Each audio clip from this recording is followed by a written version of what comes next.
Hello and welcome. This is my new video for Kerbal Space Program.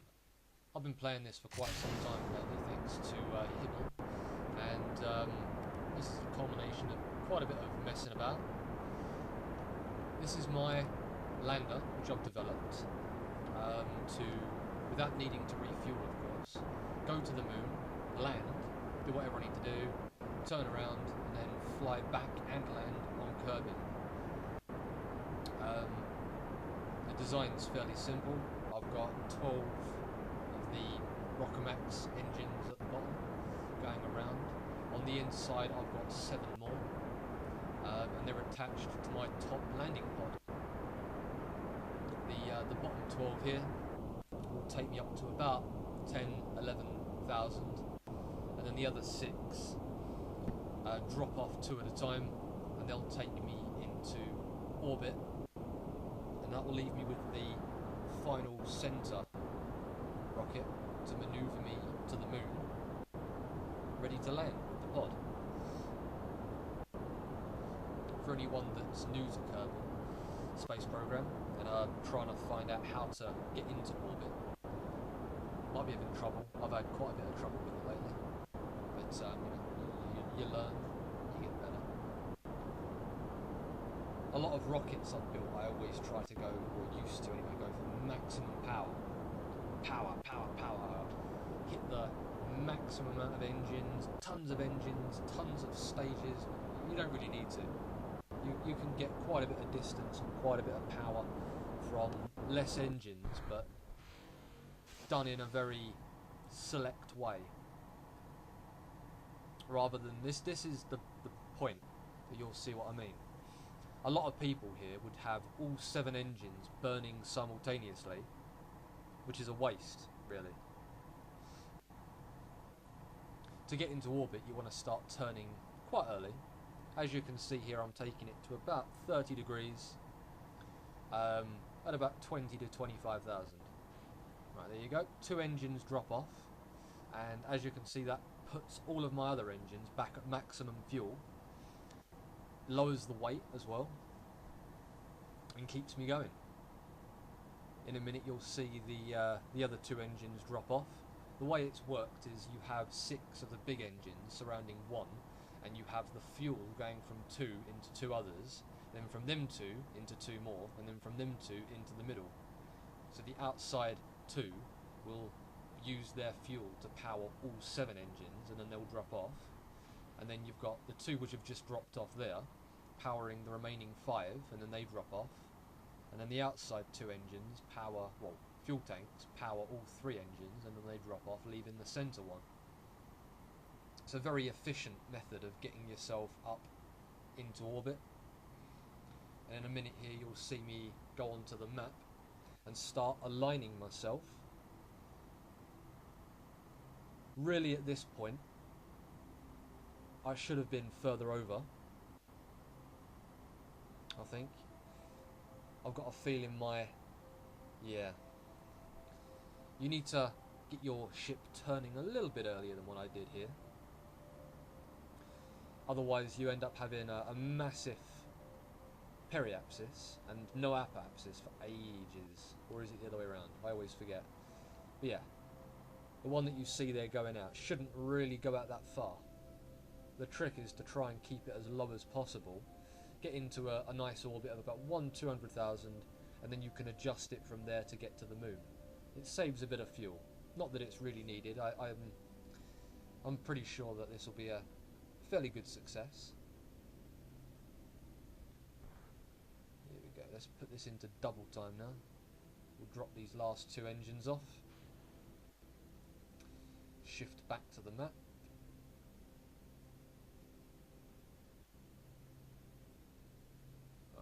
A good tip as well, if you're using a similar setup to what I've got, make sure you use move all of your monopropellant RCS stuff into one that you're not going to throw away. I don't know how many times I've done it where I've got about 6 or 7 RCS tanks on my rocket. I drop off some tanks and waste RCS that I could have moved into my other RCS tanks that are half empty. The thing with RCS tanks is they all drain simultaneously, So if you've got 10 of them, even if only 2 of them are active, all 10 tanks are going to be drained at the same speed. So it's good to kind of accumulate all of your fuel into one. There we go. Periapsis is now 70,000. Cut the engine. And well, set target on the moon. Fast forward the time until I'm at the lowest point. Times 1. And from here, all we've got to do is accelerate when we find it. There it is. Get it aligned. SAS on, RCS off, and go. And you just boost until your orbit intersects the moon's orbit.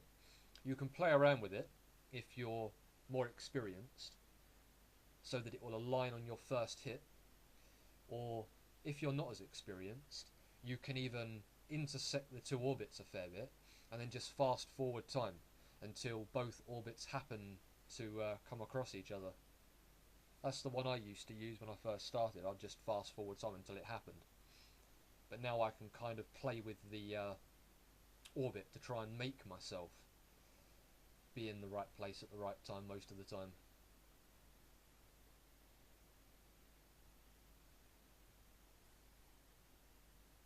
This time, not, because I missed it ever so slightly. But I'll catch it on the next time round, based on where it is at the moment. I don't know what's happening with the closest and furthest points. They seem to be like spazzing out. They're not sure where to go. Let's try playing with it. This will do it. Bit more, and there we go. Nice and easy. Right.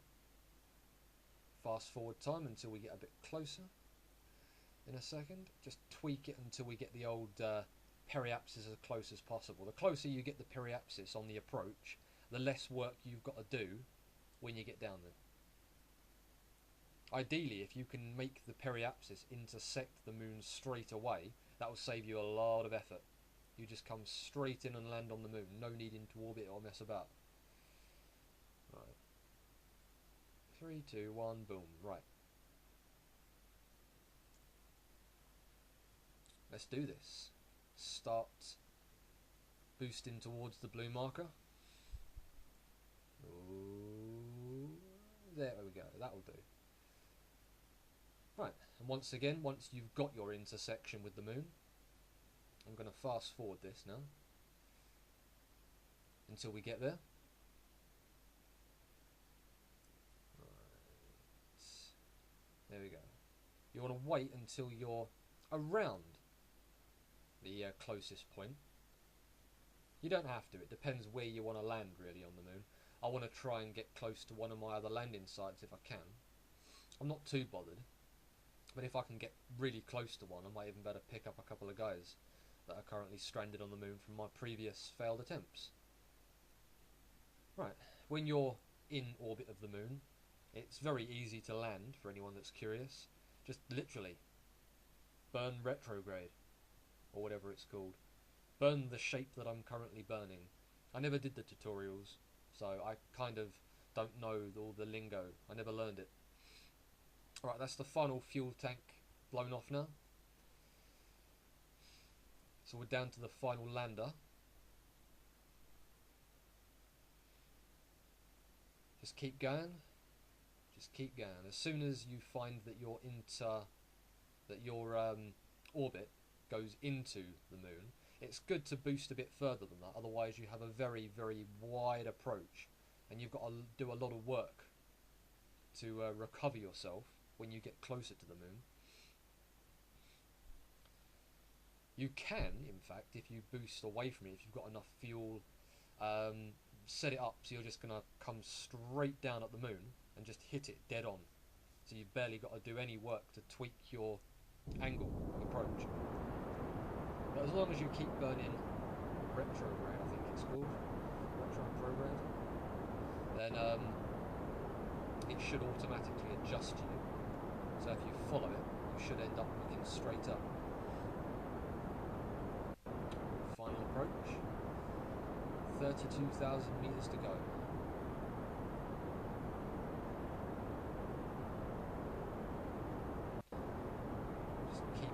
nice and aligned. It might look like I'm running out of fuel for the return trip, but the return trip is extremely easy. All you've really got to do is boost away from the moon, which doesn't take a lot, and set up a crash course with Kerbin. The atmosphere will automatically slow you down. By the time you're down to about 10,000 meters, you'll probably be traveling about 200, 300, even if you enter the atmosphere at 3,000. And as you can see, I've got 7 parachutes on this, and they slow me down beautifully. So I don't really need a lot of fuel. I'll probably end up finishing this with about 100, 200. I could do it with a lot more, but I kind of waste a bit. Better safe than sorry, yeah. You don't want to be spending an hour or more trying to land a ship on the moon and then smash it into the Kerbal at the last second, waste all of that effort. On the last approach, once again, for anyone that's not sure on how to do this kind of thing, you need to be very, very careful about keeping yourself pointed at retro so that you're slowing down. But you don't want to slow down too much. Just keep yourself aligned nicely. Don't use SAS. You want to save the SAS for the final approach, ideally. SAS ensures that your ship stays upright if you land a little bit heavy in your bounce. I use it occasionally here just to save me having to keep tweaking it because I'm lazy. Right, you should see my shadow appear, hopefully. When you see the shadow, you know you're getting very, very close. And that's when to start lowering your speed as much as possible. There it is. You can just see it underneath the throttle meter there, and it should come up at the top any second. Oh, there it is.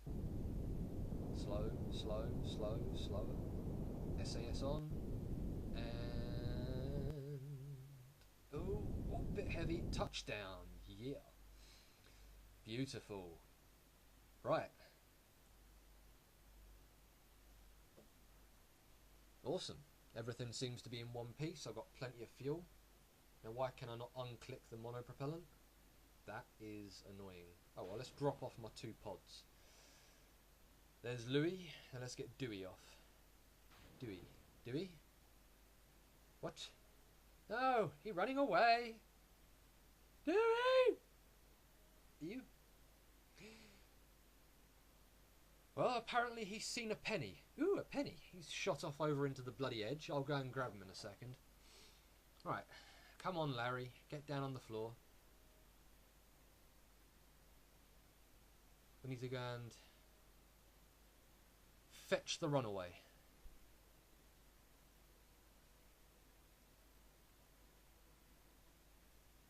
Yeah, my way of making landers, by the way. Just attach them to the side, make them nice and small. When you land, just pop them off. Right, let's jump up on it. Oh, okay. No, it pushes me away. Let's try that again. No. Third time's a charm. I will do this properly by using that ladder. If this doesn't work, I'm just cheating. Right. Yeah, no. I saw the grab thing, but I didn't click it. Sod it. Cheat time. Can see through the floor. Awesome. Yeah, this is my little rover, guys. I love it. It's awesome. Let's get the old panels out.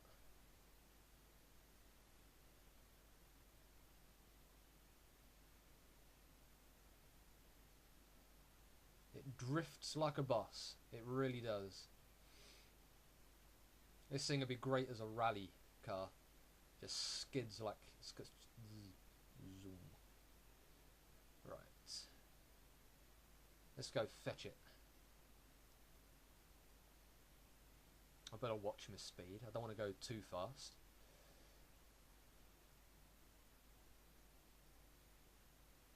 $12 should do it.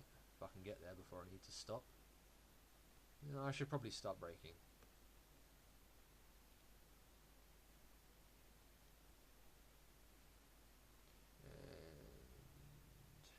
And I'm going to go past it. Better turn. No, no, no, no, no. Hold it. No, no. That's a bad Louis. No! Son of a... Well, at least the solar panels are intact. Let's see if I can push it back over. Nope. Ah, you bastard. Ah, oh my god, there goes the other one. I will headbutt this thing over. Go on. Go on.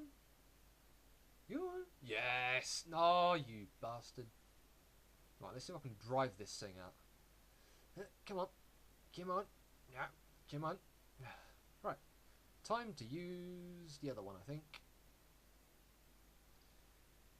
Give it one more go. No. Seems to be coming towards me. It's going to run me over. Right. Let's push this thing over, shall we? One more. Come on. Yeah, lovely.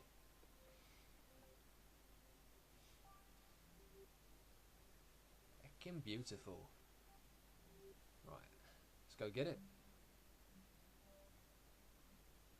It's stopped. Excellent. Put these out to recharge the old batteries while I'm fetching the other one. Right. Oh. Seems to be running away again. I'm stuck. No. Go, go, go, go, go, go, go. Come on. You... Ah! Ow, my head. This just isn't going to work, is it? Okay. You just can't win in this game. I think these things are collaborating just to annoy me. One runs away, one jumps upside down, and the other one runs away. You watch, this one will bloody drop upside down now. Turn the lights on. Oh yeah. You know my little car is sexy. He's sexy and he knows it. Or something like that.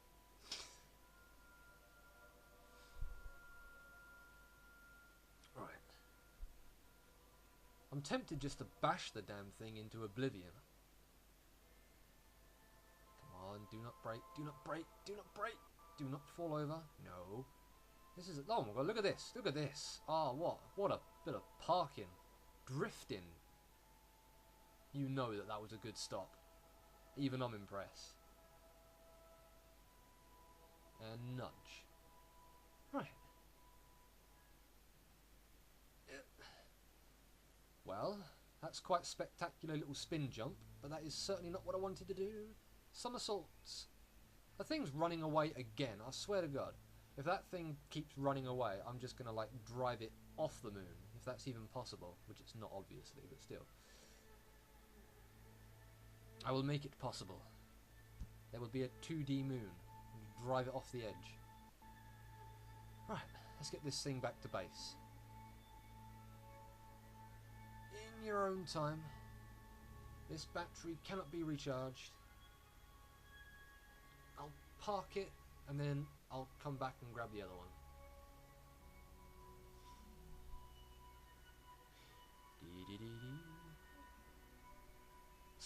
So far so good anyway. There's enough fuel I reckon to get back to Kerbin. I've managed to get here and land successfully. The cars are being little bastards, but apart from that, all is going well.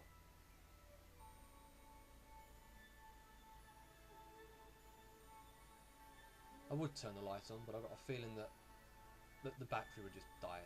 I don't want to ruin it. I'll just crash in. There you go. You'd better not... Oh my god, no.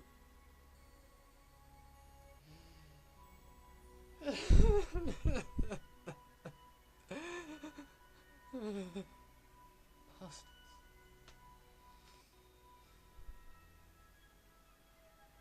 I think we need to have words with the person who gave me my driving license. I clearly don't deserve it. Let's give it a couple attempts. If this thing can't be righted, I don't care. No, it don't look like it's going to work.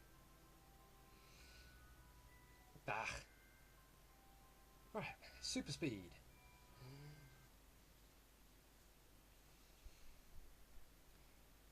Zoom, zoom, zoom. Come on and zoom, zoom, zoom, zoom. It's the fun. No, it ain't. Right. I feel like this is my final walk, to be honest. It's just a funeral march. Cannot walk faster than times 1. Who says you can't?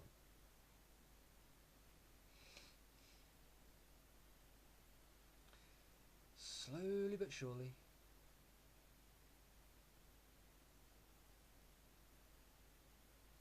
Okay.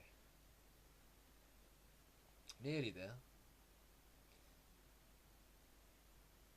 After this, we will have the return journey back to Kerbin. I need to sort out some system so that I can pick these things back up and bring them back. Leaving them on the moon doesn't really serve a purpose. Unless, you know, the aliens that live on the moon decide to go go-karting with my little cars.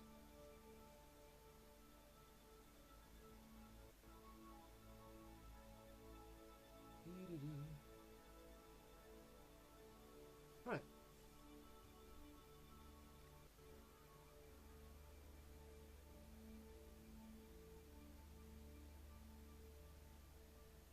So far to go.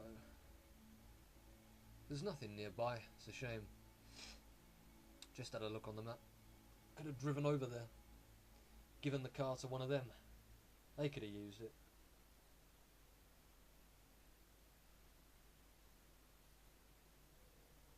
Yeah. Leave a little notice in the comments of what you think of my little cart up here on the moon and my deployment method. Admittedly flawed if on a ramp, but I'm sure that there's a way of making the brakes turn on or something when you send it off, or getting in it before you launch it. I think this is quite a cool little car. I love it. Right.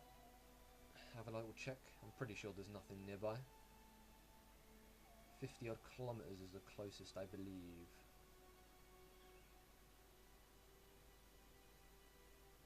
There it is. No, 94. Psh. Sod it.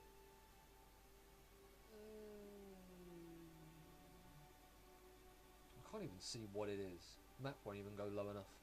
Oh well, back to Kerbin. I'll leave this thing parked here. If I can get out of the car. No. It would appear that I can't just board it from here. Come on, out you get.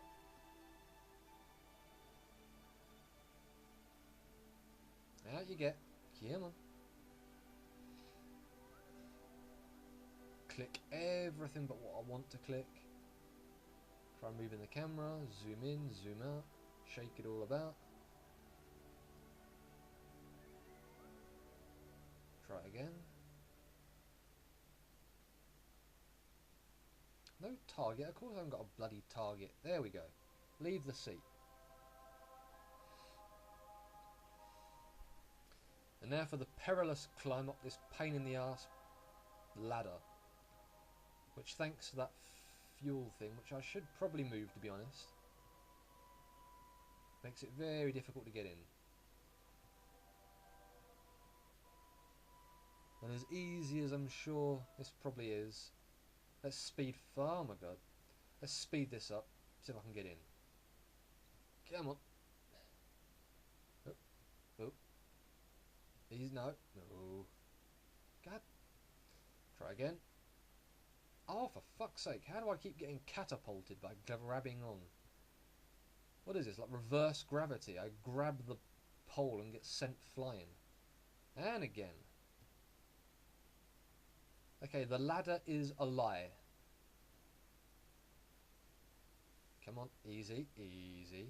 Little to the left, little to the right. There we go. Oh, yeah. Right.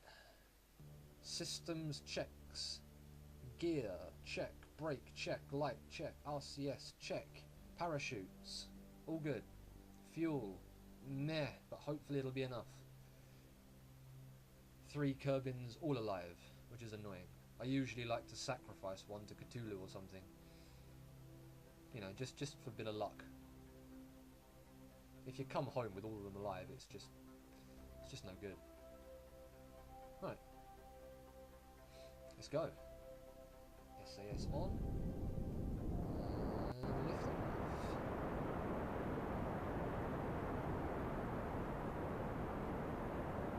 Gears away.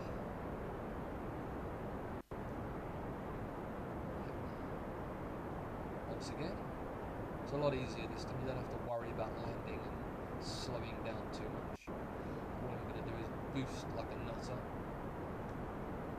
until this is stretched out a bit, get into a semi-orbit, and then set myself up on a crash course with Kerbin. Fuel's getting fairly low, about 40%. Come on. Right, there we go. I'm in orbit now. Slow that down a bit. I went a bit too far. There we go. Right, fast forward time until I'm at this far away point, and then I'll slow myself down. Come on now. About 30% fuel remaining. Ah, beautiful. Right, let's bring it in. Doesn't really matter if you go too fast on this one. As soon as you get near Kerbin, it automatically slows you down. So as far as I can tell, you could just whack it 100,000 speed if you really wanted to. I wouldn't recommend it, just in case. Right, we're getting fairly close now. Looks like we're going to actually land in the water, annoyingly. Which is not a problem, because if you enter the water at under 5 meters a second or 6 meters a second, you don't actually get blown up. Right, as you can see now, I'm burning and slowing down really harshly, from 3,000 to 2,000 to 1,000, 700, 600. Right, I'll start setting myself up now. Come on. 2,005. I'll release the parachutes in a second. Right, let's start burning a bit. Come on, set myself up. There we go, right. I'll burn just to slow down a little bit quicker. I want to rip the parachutes off. That would be like the ultimate anti-climax. Facepalm moment. Getting right to the last second and the parachutes will fall off. Crash. Right. Bring it down nice and slow. We'll land this and then we'll try and sacrifice a Kerbin to Cthulhu. Right at the end. We might even sacrifice 2. And as you can see, I've still got, you know, just over 20% fuel remaining. Plenty to burn. When I left the moon, I had just over 50, 60%, something like that. I can't even remember now. Maybe that's a little bit too slow. Bring it down a bit further. The parachutes actually have a tendency to fall off if your speed goes into positive, or about 20 meters. So try not to decelerate too much, because otherwise you end up cutting your own parachutes. I'll actually show you, because I can probably land it anyway with this amount of fuel left. They should cut now. There we go. I'll finish this anyway. 4, 3, there we go. Successfully landed in the water. Let's put my gear away. And mission success. Send out the Navy, I am home. Right, which one shall I kill? Which one's a kill?